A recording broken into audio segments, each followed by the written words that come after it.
ಬೆಂಗಳೂರಿನಲ್ಲಿ ಖಾಸಗಿ ಬಸ್ ಒಂದು ಧಗಧಗನೆ ಹೊತ್ತಿ ಉರಿದಿದೆ. 40 ಪ್ರಯಾಣಿಕರು ಆ ಬಸ್ನಲ್ಲಿ ಇರ್ತಾರೆ. ಪ್ರಯಾಣಿಕರೆಲ್ಲರೂ ಕೂಡ ಜಸ್ಟ್ ಮಿಸ್ ಆಗಿದ್ದಾರೆ. ಆದರೆ ಹಣ, ಚಿನ್ನಾಭರಣ ಎಲ್ಲವೂ ಕೂಡ ಸಂಪೂರ್ಣವಾಗಿ ಸುಟ್ಟು ಭಸ್ಮವಾಗಿ ಹೋಗಿದೆ. ನೆಲಮಂಗಲದ ಹನುಮಂತಪುರ ಗೇಟ್ ಬಳಿ ನಡೆದಿರುವಂತಹ ಘಟನೆ ಇದು. ಚಾಲಕನ ನಿರ್ಲಕ್ಷ್ಯದಿಂದಾಗಿ ರಸ್ತೆ ಪಕ್ಕಕ್ಕೆ ಬಸ್ ಜಾರಿದೆ. ಹಳ್ಳಕ್ಕೆ ವಾಲಿ ಬಸ್ ಪಲ್ಟಿಯಾಗಿದೆ. ಅನಂತರದಲ್ಲಿ ವಿದ್ಯುತ್ ಲೈನ್ ತಗುಲಿ ಬೆಂಕಿ ಸಂಭವಿಸಿದೆ. ವಿದ್ಯುತ್ ಪಸರಿಸಿ ಧಗಧಗನೆ ಸಂಜನಾ ಟ್ರಾವೆಲ್ಸ್ ಎನ್ನುವಂತಹ ಬಸ್ ಹೊತ್ತಿ ಉರಿದಿದೆ. ಬೆಂಗಳೂರು ಟು ತುಮಕೂರು ರಾಷ್ಟ್ರೀಯ ಹೆದ್ದಾರಿ 48ರಲ್ಲಿ ಆಗಿರುವಂತಹ ಘಟನೆ ಇದು. ಬಸ್ಗೆ ವಿದ್ಯುತ್ ಲೈನ್ ತಗುಲಿರೋದ್ರಿಂದ ಬೆಂಕಿ ಹೊತ್ತಿಕೊಂಡಿದೆ. ಬಸ್ನಿಂದ ಕೆಳಗಿಳಿದು ಅಲ್ಲಿದ್ದಂತ ಪ್ರಯಾಣಿಕರು ಜೀವ ಉಳಿಸಿಕೊಂಡಿದ್ದಾರೆ. ಪ್ರಯಾಣಿಕರ ಕಣ್ಣೆದುರೇ ಖಾಸಗಿ ಬಸ್ ಹೊತ್ತಿ ಉರಿದಿದೆ. ನೀವು ಕೂಡ ದೃಶ್ಯದಲ್ಲಿ ಗಮನಿಸ್ತಾ ಇರಬಹುದು ಯಾವ ರೀತಿಯಾಗಿ ಬಸ್ ದಗದಗಿಸ್ತಾ ಇದೆ ಬೆಂಕಿಯಿಂದ ಅಂತ ಹೇಳಿ. ಅಗ್ನಿಶಾಮಕ ದಳ ಬರುವಷ್ಟರಲ್ಲಿ ಬಸ್ ಸುಟ್ಟು ಹೋಗಿದೆ. KA01 AS 7740 ಸಂಜನಾ ಹೆಸರಿನ ಖಾಸಗಿ ಬಸ್ ಅದು. ದಾಬಸ್ಪೇಟೆ ಪೊಲೀಸ್ ಠಾಣಾ ವ್ಯಾಪ್ತಿಯಲ್ಲಿ ಪ್ರಕರಣ ದಾಖಲಾಗಿದೆ. ಸ್ಥಳದಲ್ಲಿ ಪ್ರಯಾಣಿಕರು ಪರದಾಟವನ್ನು ಅನುಭವಿಸಿದ್ದಾರೆ, ಕಣ್ಣೀರಿಟ್ಟು ಗೋಳಾಡಿದ್ದಾರೆ. ಬೆಂಗಳೂರಿನಿಂದ ಕಲಬುರಗಿ ಕಡೆಗೆ ಹೊರಡ್ತಾ ಇದ್ದಂಥ ಬಸ್ ಅದು ಮಧ್ಯರಾತ್ರಿ 1 ಗಂಟೆಗೆ ರಾಷ್ಟ್ರೀಯ ಹೆದ್ದಾರಿಯಲ್ಲಿ ಈ ಅವಘಡ ಸಂಭವಿಸಿದೆ. ಮಧ್ಯರಾತ್ರಿ 1 ಗಂಟೆಯ ಸಮಯ ಆಗಿರೋದ್ರಿಂದ ಸಾಕಷ್ಟು ಜನ ಬಸ್ನಲ್ಲಿ ನಿದ್ದೆಗೆ ಜಾರಿರ್ತಾರೆ. ಏನಾಗ್ತಾ ಇದೆ ಅನ್ನೋದು ಅವರಿಗೂ ಕೂಡ ಗೊತ್ತಿರೋದಿಲ್ಲ. ಆದರೆ ಕಣ್ಣು ಬಿಡೋ ಅಷ್ಟರೊಳಗೆ ಈ ರೀತಿಯಾದಂತಹ ಬೆಂಕಿಯ ಅವಘಡ ಆಗಿರುತ್ತೆ. ಹಾಗಾಗಿ ತಕ್ಷಣವೇ ಬಸ್ಸಿನಿಂದ ಪ್ರಯಾಣಿಕರು ಕೆಳಗೆ ಇಳಿದು ತಮ್ಮ ಜೀವವನ್ನು ಉಳಿಸಿಕೊಂಡಿದ್ದಾರೆ.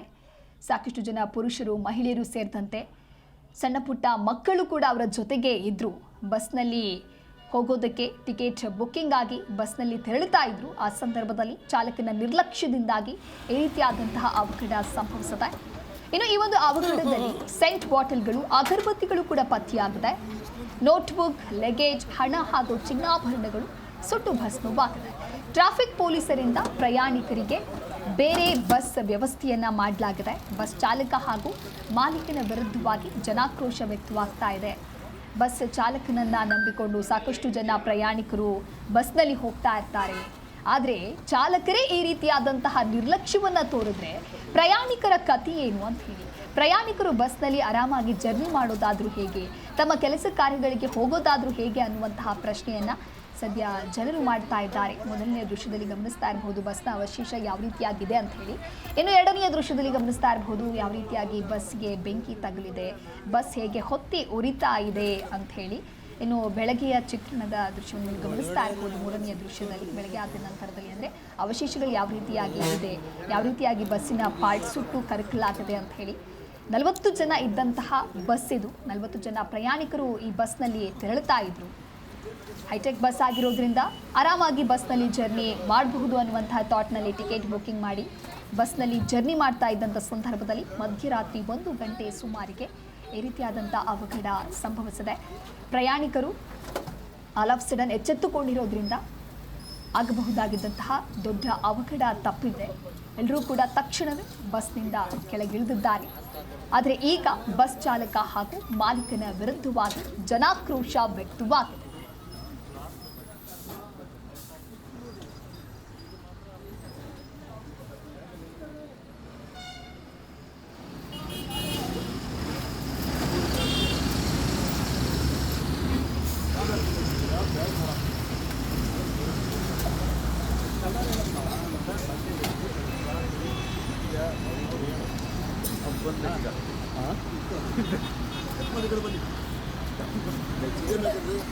ಇನ್ನು ಬೆಂಗಳೂರು ಟು ತುಮಕೂರು ರಾಷ್ಟ್ರೀಯ ಹೆದ್ದಾರಿ 48ರಲ್ಲಿ ಆಗಿರುವಂತಹ ಘಟನೆ ಇದು. ಬಸ್ಗೆ ವಿದ್ಯುತ್ ಲೈನ್ ತಗಲಿ ಬೆಂಕಿ ಹೊತ್ತಿಕೊಂಡಿದೆ.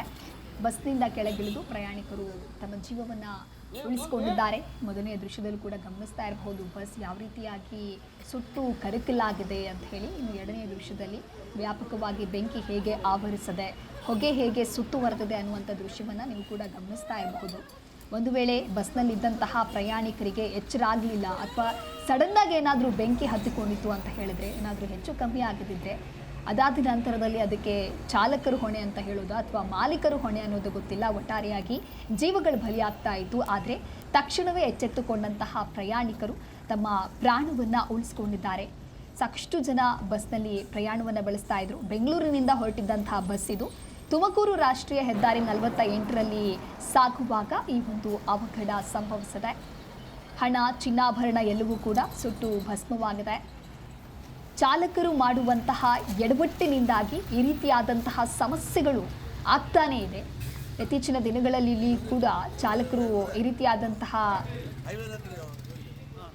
ಈ ರೀತಿಯಾಗಿರುವಂತಹ ವರ್ತನೆ, ಅಂದರೆ ಸರಿಯಾದ ರೀತಿಯಲ್ಲಿ ನಿದ್ದೆ ಮಾಡದೇ ಇರುವಂಥದ್ದಾಗಿರಬಹುದು ಅಥವಾ ಸರಿಯಾದ ವೇನಲ್ಲಿ ವಾಹನವನ್ನು ಚಲಾಯಿಸದೇ ಇರುವಂಥದ್ದು ಈ ರೀತಿಯಾದಂತಹ ಅವಘಡಕ್ಕೆ ಕಾರಣವಾಗ್ತಾ ಇದೆ. ಹಾಗಾಗಿ ಇನ್ನಾದರೂ ಕೂಡ ಬಸ್ಸಿನ ಚಾಲಕರು ಎಚ್ಚೆತ್ತುಕೊಳ್ಳಬೇಕಾಗತ್ತೆ. ನಿದ್ದೆ ಮಾಡುವಂಥ ಸಮಯದಲ್ಲಿ ನಿದ್ದೆಯನ್ನು ಮಾಡಿ ಪ್ರಯಾಣಿಕರನ್ನು ಬಸ್ನಲ್ಲಿ ಕರೆದೊಯ್ಯುವಂಥ ಸಂದರ್ಭದಲ್ಲಿ ಸರಿಯಾದ ಕ್ರಮದಲ್ಲಿ ಡ್ರೈವ್ ಮಾಡಿ ಬಸ್ಸನ್ನು ಕರೆದುಕೊಂಡು ಹೋದರೆ ಎಲ್ಲ ಪ್ರಯಾಣಿಕರು ಕೂಡ ಸೇಫಾಗಿ ತಮ್ಮ ಕೆಲಸ ಕಾರ್ಯಗಳಿಗೆ ತಲುಪಬಹುದು.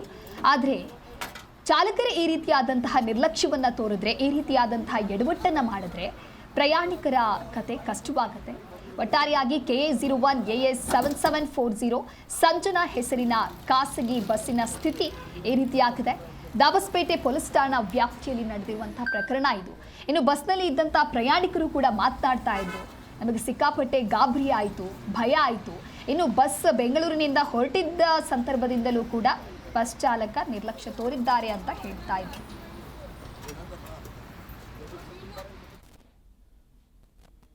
ಈ ಕುರಿತಂತೆ ಮತ್ತಷ್ಟು ಮಾಹಿತಿಯನ್ನ ನೀಡಲಿದ್ದಾರೆ ನಮ್ಮ ಪ್ರತಿನಿಧಿ ಕಾರ್ತಿಕ್. ಲೈವ್ನಲ್ಲಿ ಜಾಯ್ನ್ ಆಗ್ತಾ ಇದ್ದಾರೆ. ಕಾರ್ತಿಕ್, ನೆಲಮಂಗಲದ ಹನುಮಂತಪುರ ಗೇಟ್ ಬಳಿ ಈ ರೀತಿಯಾಗಿ ಬಸ್ ಅವಘಡ ಸಂಭವಿಸಿದೆ ಅಂತ ಹೇಳಿದ್ರೆ, ಏನ್ ಚಾಲಕನ ನಿರ್ಲಕ್ಷ್ಯನೇ ಇದಕ್ಕೆ ಕಾರಣವಾಯ್ತಾ ಅಥವಾ ಬೇರೆ ಏನಾದ್ರೂ ಕಾರಣ ಇದೆಯಾ? ಸದ್ಯ ಪ್ರಯಾಣಿಕರ ಸ್ಥಿತಿ ಹೇಗಿದೆ?